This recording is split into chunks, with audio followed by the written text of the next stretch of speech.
വിനോദസഞ്ചാരികൾക്ക് കൊച്ചി നഗര സൗന്ദര്യം ആസ്വദിക്കാനായി KSRTC ബജറ്റ് ടൂറിസം സെല്ലിൻ്റെ ഡബിൾ ഡെക്കർ ബസ് തയ്യാറായി. തിരുവനന്തപുരത്തും മൂന്നാറിലും നടപ്പിലാക്കി വരുന്ന പദ്ധതിയാണ് കൊച്ചിയിലും കൊണ്ടുവരുന്നത്. 80 സീറ്റുകളുള്ള ഡബിൾ ഡെക്കർ ബസിന്റെ ബുക്കിംഗ് ഓൺലൈൻ വഴിയാണ് നടത്തുക.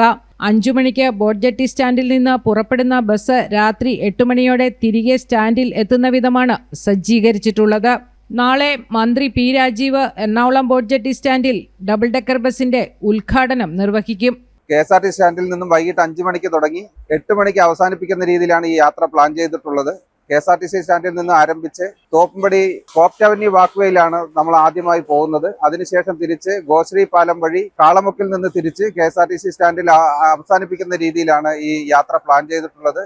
300 രൂപ അപ്പർ ഡെക്കിലും താഴെ 150 രൂപയുമാണ് ഇതിന്റെ ചാർജ് ഫിക്സ് ചെയ്തിട്ടുള്ളത്.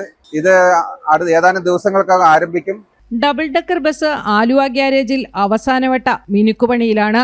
തലശ്ശേരി പൈതൃക ടൂറിസം പദ്ധതിയുടെ ഭാഗമായി ഓടിച്ചിരുന്ന ഓപ്പൺ ടോപ്പ് ബസ്സാണ് കൊച്ചിയിലേക്ക് കൊണ്ടുവരുന്നത്.